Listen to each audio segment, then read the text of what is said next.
What if one of the biggest cities in human history wasn't built on land, but on top of another city that Japan quietly erased? You're standing in Tokyo. Neon, concrete, millions of lives stacked in vertical layers. And then you learn something unsettling. Beneath parts of this metropolis are tunnels, sealed rivers, forgotten canals, hidden chambers, and whole districts that used to breathe sunlight. Not ruins like Rome, not a tourist site. More like a city that got swallowed and paved over while people kept walking. So the question is there something under Tokyo? There is.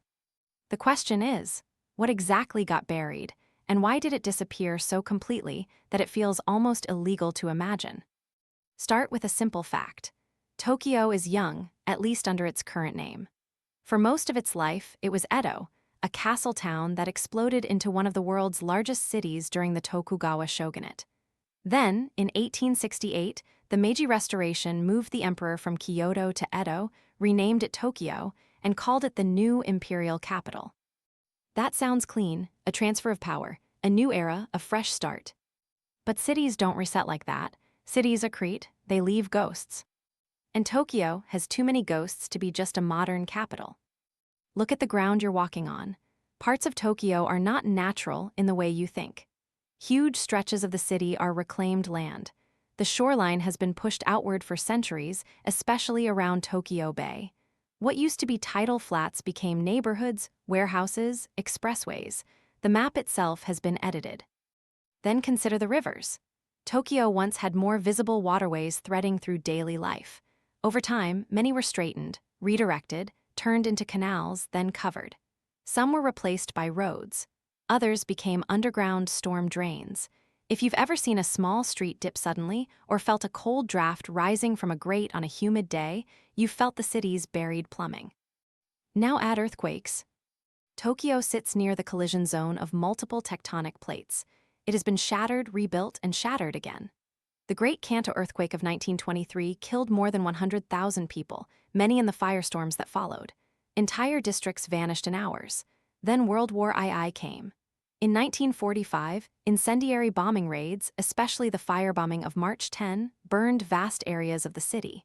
Again, neighborhoods evaporated. Again, people rebuilt on ash. After that, Japan's post-war growth demanded speed. Expressways were thrown up, rail lines expanded, concrete poured. If a river was inconvenient, you boxed it in. If a neighborhood was damaged, you renewed it. If a past version of Tokyo didn't fit the new one, you buried it under the next layer. This is where the hypothesis starts to feel less like fiction. Tokyo didn't just grow, it consumed itself. It buried large pieces of its own history so completely that it looks like a different city simply appeared. And the deeper you look, the stranger it gets. Because there are places where the undercity isn't metaphorical. Tokyo has massive subterranean infrastructure, utility corridors, subway networks, and flood control systems that feel like they belong to a science fiction empire. North of the city, there's the Metropolitan area outer underground discharge channel in Saitama, part of the region's flood management. It's an enormous underground space supported by huge pillars built to redirect floodwater. It's real, and it looks like a forgotten temple. Under central Tokyo, there are underground passages connecting stations like a second pedestrian city. In storms, the underground feels safer than the streets. In summer, cooler. In winter, warmer. You can move through Tokyo without seeing daylight for a long time, like the surface is optional. Then there are the older layers. Remnants of Edo's canals, parts of rivers like the Kanda and Nihonbashi that were engineered, rerouted, and in some cases built over. The Nihonbashi River still exists, but it's famously overshadowed by an elevated expressway. You can stand at a historic center point of Japan's roads, and instead of sky, you see concrete. That one image captures the whole mystery, history present but physically suppressed. Now think about what it means to bury a city, not just ruins from a disaster, but choices, planning decisions, political decisions, decisions about what you allow people to remember. Tokyo became the imperial capital in the Meiji era, but Japan's imperial identity wasn't just a new address. It was a reinvention. The Meiji state rapidly modernized, built a conscript army, expanded industry, and began projecting power outward. Old symbols had to be rearranged. New symbols had to be installed. And nothing symbolizes power like a capital city. So you start wondering, did Tokyo's leaders in each era deliberately push the messy parts underground, not only with concrete but with narrative? Because the underground doesn't just hide waterways, it hides social geography. Edo had crowded districts, merchant quarters, entertainment zones, places that were central to daily life but not always celebrated in official memory. After fires and earthquakes, reconstruction often changed street patterns and land use. Later, modernization projects widened roads, installed railways, and prioritized movement and efficiency. In the post-war period, rapid development and preparations for events like the 1964 Olympics accelerated transformations. When you rebuild fast enough, the past doesn't have time to argue. This is the escalation. The undercity isn't one thing. It's layers of old Tokyos, each one partially erased by disaster, politics, and engineering, leaving behind a buried capital that exists more in infrastructure than in stone. And people have been noticing for a long time. Historians of Edo map old waterways and compare them to modern streets because roads often follow the easiest path, and the easiest path is frequently a former river or canal. Urban geographers study how disasters reorganize cities. Engineers write case studies on Tokyo's flood control and subsidence. Seismologists track how reclaimed land and different soils amplify shaking. Archaeologists do rescue excavations when construction digs into old ground, finding ceramics, foundations, and everyday objects from previous centuries. Even literature participates in the suspicion. Tokyo has a whole tradition of writing about hidden passages, vanished districts, and the feeling that the city you live in isn't the city that exists. You can see it in the way Tokyo is filmed, too. Overhead highways like ceilings, alleys like veins, doors that open into another world. This isn't proof of a conspiracy, it's something more unsettling. It's proof that a megacity can hide its own origins simply by functioning. And yet, there's a more dramatic possibility that keeps tugging at you. What if Tokyo isn't just built on the past, but on a past that was intentionally sealed? What if there were parts of the old capital that were too embarrassing, too politically complicated, or too dangerous to preserve? Because there is a precedent for selective memory. After the war, Japan had to rebuild not just streets but identity.